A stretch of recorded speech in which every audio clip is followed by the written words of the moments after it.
everybody, welcome to the MaffmanJones movie channel. I'm your host, John Maffio, and today's featured film is Justice League. It's finally here, directed by Zack Snyder, starring Gal Gadot, Ben Affleck, Ray Fisher, Ezra Miller.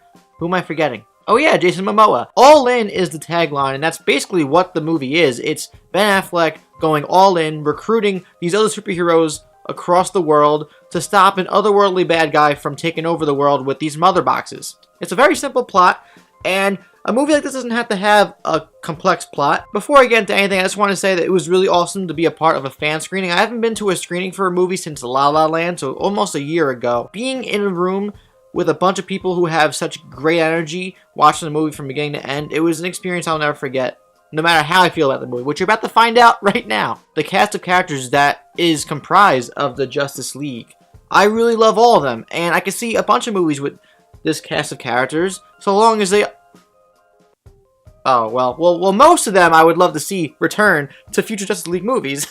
Ben Affleck was one of the biggest strengths of Batman v Superman, and I think he's a great strength here. He brings what he brought there to this movie, even though his action sequences aren't as fulfilling, I think. And it might be partially due to the fact that Danny Elfman composed the score for this movie, which is pretty good. Not great, but it does serve its purpose. He brings back his '89 theme, and in little tiny spurts. And when he does in certain moments, like if you were a fan of the Michael Keaton movies, ugh. But I did enjoy seeing Batman fight alongside these godly figures amongst him, and basically just getting his ass handed to him in moments, but still sticking on his own because he's the Batman. Going into Wonder Woman, Warner Brothers and Zack Snyder really struck gold with Gal Gadot. I had my doubts about her, but she kills this role. And every time she's on screen, you don't want her scenes to end. She has such presence. Jason Momoa as Aquaman. I like his rock star attitude. I like the way he just drinks whiskey and throws bottles aside and just kind of does his own thing. I would like to see more development for his character because you don't really get much development for most of the League in this film. But as a companion to the other League members, he does his job pretty well. And he does have some moments that are really just, the best word I could use is cool. Ray Fisher, who plays Cyborg, has the only real arc in the movie. Like, he has a place in the beginning and he has a place in the end, and he changes along the way. I really like Ray Fisher as the character. There were moments plot-wise where I questioned the motives of what was going on with his character, but I liked how his story was told, and I would like to see more practical effects with his character. The only complaint I have about Cyborg is the CGI effects look kind of shoddy, and it could take you out of the movie at moments, too. But my biggest takeaway from Justice League character-wise was from Ezra Miller as Barry Allen, the Flash. I always enjoyed the Flash when I watched the animated show back in the day, and he's great here, too. Ezra Miller is genius casting, and I think he really brings a flair to the character. He has the comedic chops for it. There's this childlike wonder to him as he's moving around, flashing around in this movie, that you can't help but be infected by how happy he gets. He gets all giddy being with Wonder Woman, with Aquaman, with Batman. Like, he looks up to these people. There are moments with him when he is doing his thing as the Flash, in juxtaposition with the music by Danny Elfman, where I felt this whimsy. It reminds me of the magic I felt when I saw Tobey Maguire Spider-Man back in the first two films anyway. And to have that with the Flash, I wasn't ready for that. And overall, the movie is just a blast to watch. Save for my flaws, which I'm going to get into right now real quick after I mention this, but the movie does take advantage of having all these characters together. There are moments, like I mentioned before, with the whimsy of the Flash, but seeing certain characters work together, seeing certain things happen and transpire, gave me, like, goosebumps. And no matter how you feel about the overall film when you walk out of it, I think you will at least have fun with it at some point or another, and you'll enjoy the interactions between the characters. But now it's time to get into my problems with the movie. There are problems. Zack Snyder had to step away from the film in the post-production process because of a really horrible tragedy in his family. Joss Whedon picked it up, and you could kind of tell, because the film is a little messy in execution when it comes to editing, overall pacing, and the story. You could tell things were cut out of the movie. You could tell not just from major aspects of the plot, but there are even minor things like transitional phases in between scenes that were missing from the movie. And in my opinion, the first half of the film is more dysfunctional than the second half, which I think is really where the movie picks up and becomes like the fun blast I mentioned before. But the first half is so dysfunctional because I feel like there's a lot of scenes that are isolated on their own and they have nothing to do with each other. And the plot being simple was not my problem with the movie. I'm okay with simple plots, especially for a film like this where you're just trying to get these characters together to fight. My problem with this movie is that its involvement with the villain Steppenwolf, who was my biggest problem with this movie.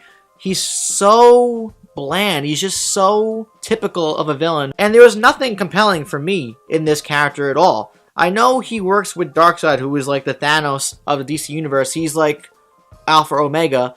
But in this movie, you have nothing to work with to grasp onto his character. He's just this really tall basketball player with a pointy helmet and an axe that he just kind of swings at people. It really felt like they wanted you to become invested in this character because he's threatening to destroy the world, but it's just the same thing you've seen before 100 times over in other superhero movies and other movies in general. Justice League, being a fun movie, has a very light tone for the most part, at least when these characters are together. It does have its dramatic elements, but for the most part, it's a lighter movie. There are jokes that land with these characters, the interactions. There are moments that are great, and there are other moments that just fall flat on their face, and the ones that fall flat on their face were so awkward, I felt the cringe. There's a better way to inject humor into that character in that moment or in that scene, but you went for a silly one-liner. It just didn't work. I will say, to end this review on a positive note, that this film in marketing did manage to keep one big surprise concealed, and I think if you know the know, then you know what I'm talking about with the surprise. The way this surprise was handled in the film made me very happy, and all the scenes or moments with said surprise, I actually thought kicked ass. Like a whole lot of ass. Especially fans out there who like this particular surprise, I think they're really gonna like this surprise in this movie.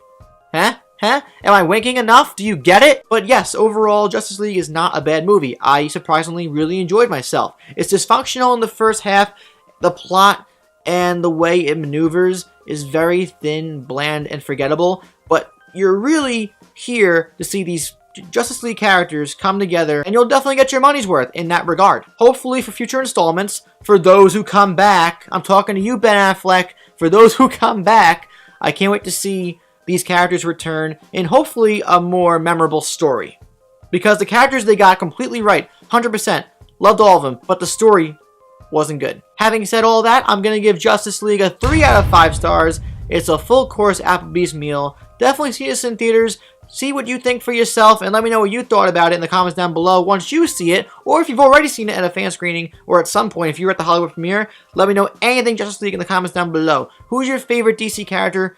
Mine has always been Batman, but I've come around on Superman lately. And Wonder Woman. If you enjoyed this review, please like the video, subscribe to my channel if you haven't already so you won't miss reviews ever again from me. And also, if you haven't, please go download Stardust. It's an app where you can review a movie or TV show in 30 seconds or less. I've been having so much fun with it over the past half year.